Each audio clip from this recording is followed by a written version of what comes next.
네, 오늘은 시편 107편 말씀입니다. 시편이 5권으로 되어 있는데 그 마지막 5권째의 시작 부분입니다. 그래서 이 시작 부분은 여호와의 인자하심 그리고 그의 행하신 기적을 송축하라라는 그런 선포로 시작이 되고 있습니다. 그 말을 한 6번 강조하고 있다고 그렇게 느껴집니다. 먼저 1절에 여호와께 감사하라. 그는 선하시며 그 인자하심이 영원함이로다.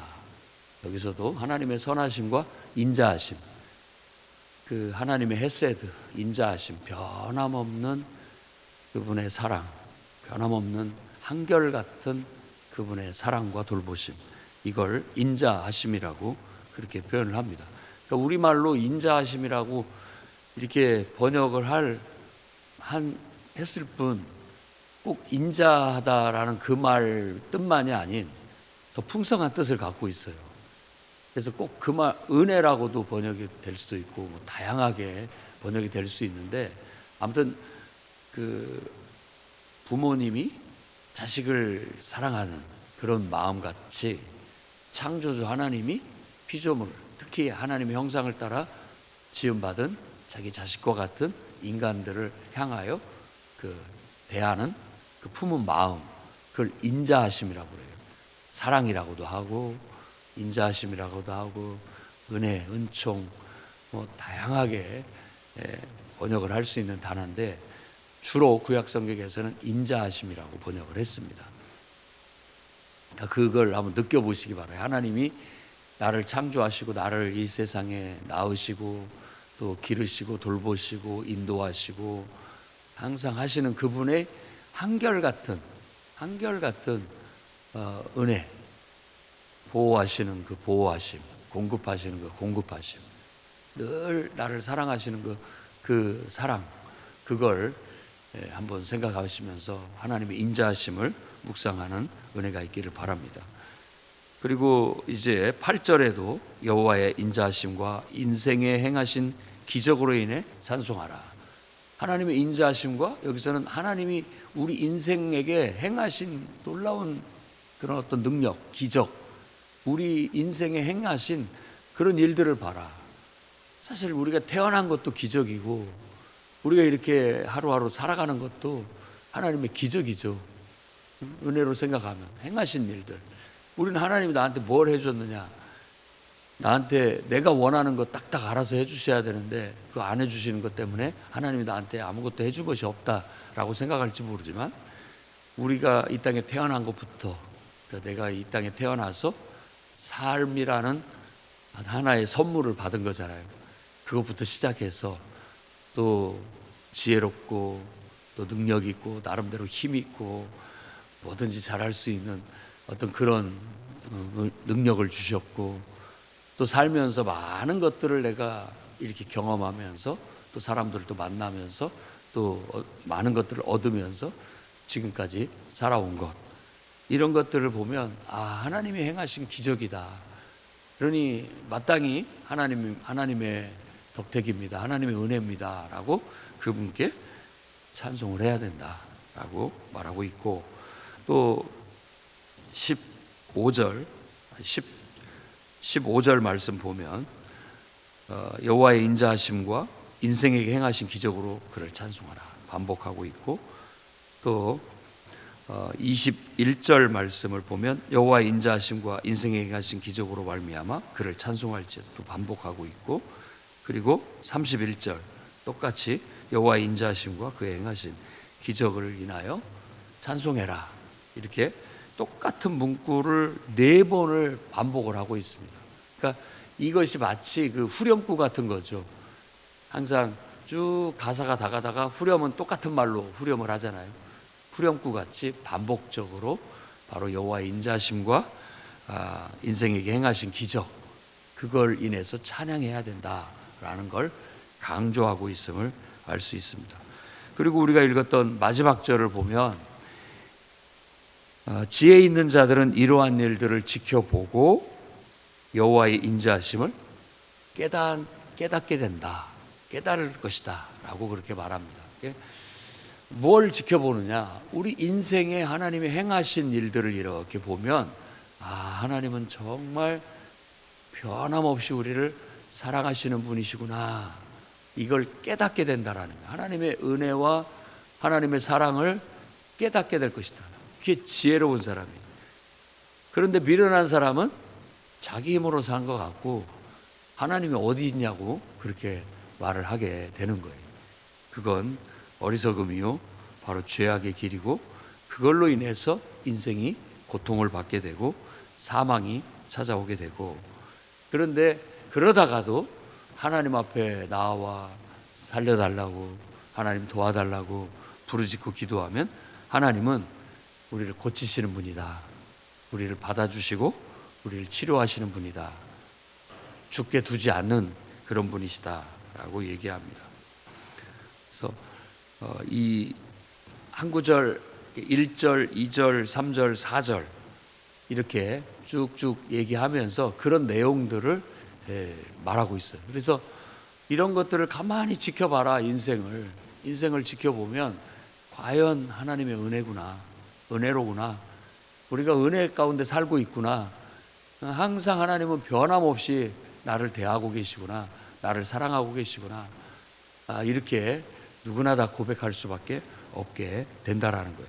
그래서 맨 먼저 첫 번째 얘기는 대적의 손에서 우리를 속량해 주셨다라는 거예요. 어떻게 보면 대적이라고 말하는데, 우리가 본다면 영적으로 보면 원수 마귀 사탄, 우리 영혼을 뺏어간, 우리 영혼을 탈취해간 그 영혼에게, 그래서 죄의 노예로 삼고 있던 그 마귀에게 하나님께서는 속량이라는 말은 돈을 주고 사왔다 이런 뜻이에요.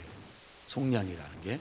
그래서 다른 용어로는 대속, 구속이라는 말을 쓰죠. 대속이라는 말이나 구속이라는 말은 대가를 주고 이렇게 데려왔다 이런 말이에요. 마귀한테 가서 죄의 종노릇 하고 있는 그들을 보시고 하나님이 가가지고 내가 이 돈을 줄 테니, 이 대가를 줄 테니 그 영혼을 나한테 다오 라고 해서 우리를 사온 거예요. 그걸 속량이라고 하고 구속이라고 하죠. 그럼 어떤 대가를 줬느냐? 복음은, 신약 성경은 바로 하나님이 인간이 되셔서 이 땅에 태어나셨는데 그를 하나님의 아들이라고 하고, 그 하나님의 아들의 목숨을 대가로 주고 대신 우리 영혼을 사탄으로부터, 죄의 종된 우리들을 거기에서 속량, 구속하셨다. 그러니까 이게 얼마나 큰 은혜냐, 감사하고 당연히 하나님께 찬양하며 살아야 된다라고 말하고 있습니다. 그 다음에 4절에서부터 9절, 그러니까 여기로 말하자면 어떻게 보면 이제 앞에는 서두고 이게 1절이라고 한다고 한다면, 우리가 광야에서 또 사막 같은 곳에서 방황하면서 거주할 곳도 없이 줄이고 목마르고 떠돌고 우리 영혼이 피곤해서 쓰러질 때, 그때 주님께서 우리를 부르셨다. 그래서 우리를 그런 죽을 상황에서 목이 말라 쓰러져 죽어가는 우리들을 하나님께서 건지시고 인도해서 거주할 성읍을 주셨다. 그러니 어찌 하나님께 감사하지 않을 수가 있겠느냐라고 그렇게 말하는 거예요. 이런 것들은 은유적인 표현이죠. 인생의 어떤 사막과 같은 광야에서, 거칠은 광야에서 떠돌고 방황하며 그렇게 우리 영혼이 메말라 죽어져 가고 있을 때 하나님께서 우리를 불러주셔서 우리를 하나님의 자녀 삼아주시고 우리를 하나님의 집 안에 받아들이셔서 하나님의 자녀로 삼아주셨으니 어찌 하나님의 그 사랑에 우리가 감사하고 찬양하지 않을 수 있겠느냐. 하나님은 29절 말씀 보면 사모하는 영혼, 그가 하나님을 사모하는 영혼을 그냥 두시지 않는 것이고 만족시켜 주시는 분이다. 그래서 줄인 영혼에게 항상 좋은 것을 풍성하게 채워주시는 것이다. 우리 영혼이 정말 사막같이 메마르고 또 우리 영혼이 굶주려 메말라 죽어가고 있다면 우리는 하나님을 찾아서 하나님께로부터 이 생명의 양식을 받아서 살아나야 될 줄로 믿습니다. 그 다음에 10절에서 14절 말씀은 이것도 은유적으로 얘기하는 흑암, 사망의 그늘, 곤고와 쇠사슬에 매여 있는 그런 상태에 있었다. 그때는 우리가 하나님 말씀을 거역하고 지존자의 뜻을 멸시했다. 그때 하나님께서 우리 인생을 고통을 주셔서 결국 우리를 겸손하게 만들어 그런 환난 속에서 하나님을 찾게 하셨다. 그래서 우리가 하나님을 찾을 때 하나님께서는 이런 흑암과 사망의 그늘과 곤고와 쇠사슬의 매임에서부터 쇠사슬을 끊고 우리를 구원해 주셨다. 그게 바로 하나님의 인자하심, 우리를 향한 사랑의 마음이고 우리에게 베푸신 은혜다라고 말합니다. 하나님이 쇠빗장을 꺾어주셨어요. 이런 것들이 다 은유적으로 우리 인생이 정말 좋지 않은 상황 속에 있다가 우리가 정말 못 살겠다, 하나님 도와주세요, 이제 하나님 의지하고 살래요 라고 했을 때 하나님이 우리를 이렇게 변화시켜 주셨다라는 그거에 대한 은혜, 감사, 그게 하나님의 인자하심을 찬양하는 것이라는 겁니다. 그리고 이제 17절에서 22절 말씀은 좀 더 우리 현실에 더 가까운 말씀입니다. 미련한 자는 죄악의 길로 행하고 악을 범해요. 그러면은 따라오는 게 고난을 받게 됩니다. 그 고난 가운데 결국은 끝은 뭐냐면 사망의 문에 다다르게 되는 거예요. 그때 하나님께 부르짖었더니 하나님께서 우리를 구원하셨다라고 말합니다. 근데 20절 말씀은 특별합니다. 그가 말씀을 보내서 우리를 고치시고 위험에서 우리를 건지셨다라고 말하는 거예요. 말씀을 보내서. 이 말씀이 육신이 되어 이 땅에 오신 분은 예수 그리스도고, 또 이 말씀은 선지자들의 입을 통해서 영혼 속에 파고들고 되는 거고요. 또 이 말씀은 이 기록된 성경 말씀을 통해서 우리 영혼 속에 파고들어서 결국 우리를 치유하고 회복시키고 우리를 이런 환난에서 위험에서 건져주신다라는 거예요. 아마 멋모르고 철없어서 자기 죽을지 모르는 위험한 길을 걸어가는 어떤 자녀에게 그 부모의 정말 가슴 아파 속에서부터 우러나오는 그 아이를 향한 일침은 그 영혼을 치료하는 말이 될 겁니다. 하나님의 사랑에서부터, 부모의 사랑에서부터 나온 말이거든요. 언젠가 그 말을 듣고 깨우칠 거예요. 그래서 내가 이렇게 살면 안 되겠구나. 우리 부모님이 저렇게 말씀하시는데 내가 어떻게 더 이상 이렇게 살겠느냐 하고 깨우친다면 지혜로운 사람이 되는 거예요. 부모님의 사랑, 그런 것처럼 하나님의 사랑도 똑같은 거예요. 하나님의 사랑에서부터 나온 그분의 말씀이 나에게 일침이 돼서 내가 더 이상 이렇게 살면 안 되겠구나. 이렇게 죄 가운데 내 영혼이 메말라 죽어가고 있는데 이렇게 살면 안 되겠구나. 내가 하나님 말씀을 거역하고 지존자의 뜻을 멸시하면서 이렇게 살아서는 안 되겠구나. 내가 죄악의 길로 가고 악을 범해서는 더 이상 안 되겠구나. 이제는 하나님 앞에 가서 자복하고 회개하고 이제는 하나님 뜻대로 하나님과 함께 정말 바른 삶, 의로운 삶을 살아야 되겠다라는 결단을 하게 되는 것이죠. 그게 바로 구원이고 변화예요. 하나님이 행하신 일들은 놀라운데 또 하나의 은유가 마치 배를 타고 항해하는 사람에 대한 은유를 23절에서 30절에 하고 있습니다. 배 타본 사람들이 알아요. 얼마나 이 바다의 태풍, 파도가 무서운지.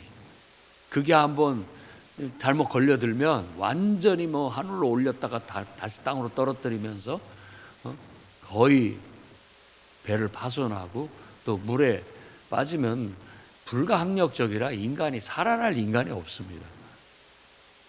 근데 그렇게 무서운 풍랑이 막 몰아칠 때 하나님께 부르짖었더니 하나님께서 그 폭풍을 잔잔하게 평온하게 해주셔서 그 배가 안전하게 항구에 들어와서 정박하게 해주셨다라는 그 그런 은유를 하고 있어요. 아마 시와 그림이라고 하는 그 찬양 가수가 항해자라는 노래를 만드는 딱 이 내용이 그 내용이에요. 항해자 노래가. 그러니까 이런데 감동이 타고 오는 거죠. 아, 우리 인생이 마치 배를 타고 풍랑을 만나 정말 험난한 그런 인생을 사는 것 같다. 하나님께서 잔잔하라, 평온하라 해서 안전한 항구에 도달할 수 있도록 우리를 이끌어 달라는 그런 간구죠. 인생의 파도의 풍랑은 인생의 방황과 같고 어떤 여러 가지 어려움 속에서 혼돈 속에 방황하고 사는 인생과 같은 거예요. 결국 우리 항구 대신 하나님을 만나면 그분 안에서 우리가 평안히 쉼을 얻을 수 있다라고 그렇게 말하고 있는 겁니다. 하나님은 강을 변해서 광야, 마른 땅을 만들 수도 있고 거꾸로 광야에 강을 낼 수도 있고, 결국 악으로 옥토가 정말 모든 식물이 잘 자라는 땅이 염전이 돼버리기도 하고요. 염전이 돼서 아무 식물도 자랄 수 없는 불모지가 돼버릴 수도 있고, 그 불모지를 하나님은 다시 샘이 솟게 하고 물이 흐르게 해서 옥토가 되게 해서 이렇게 모든 식물들이 아주 풍성하게 잘 자랄 수 있게도 하시는 분이다. 하나님은 그 행하신 기적은 놀라운 분이다. 우리가 그런 하나님을 믿고 의지하고, 우리의 삶 속에 그 하나님은 멀리 계시지 않고 늘 가까이 계시고, 내가 인지하지 못해서 그렇지 하나님이 베푸신 기적으로 내가 살고 있다, 은혜로 살고 있다라는 걸 기억하고 늘 하나님의 은혜 앞에 감사하고 기뻐하고 찬양하며 활기차게 오늘 또 살아가시기를 주의 이름으로 축원합니다. 기도하겠습니다. 거룩하신 주님, 우리가 하나님을 떠나 광야 같은 메마른 사막 속에 방황하는 자들이 되지 않게 해 주시옵소서. 우리가 하나님을 떠나 흑암과 사망의 그늘 속에 하나님을 거역하고 하나님의 뜻을 멸시하며 살지 않게 해 주시옵소서. 우리가 하나님을 떠나 죄악의 길로 가고 악을 범하며 고통과 사망으로 가지 않게 해 주시옵소서. 정말 세상 속에 방황하고 세상에 매몰되는 일이 없도록 지켜주시옵소서. 주님, 우리가 하나님을 필요로 하고 있습니다. 하나님을 떠나 살 수 없고 하나님의 은혜가 아니면 오늘도 살 수 없음을 고백합니다. 지금까지 태어난 것부터, 아니 그 이상부터, 창세전부터 하나님께서 우리에게 베푸신 그 은혜와 사랑이 풍성함을 느낍니다. 지금까지 살아온 것도 다 하나님 베푸신 은혜와 사랑임을 고백합니다. 오늘을 사는 힘도 하나님의 은혜와 행하신 놀라운 기적과 능력임을 믿습니다. 앞으로의 삶 또한 하나님의 은혜임을 믿습니다.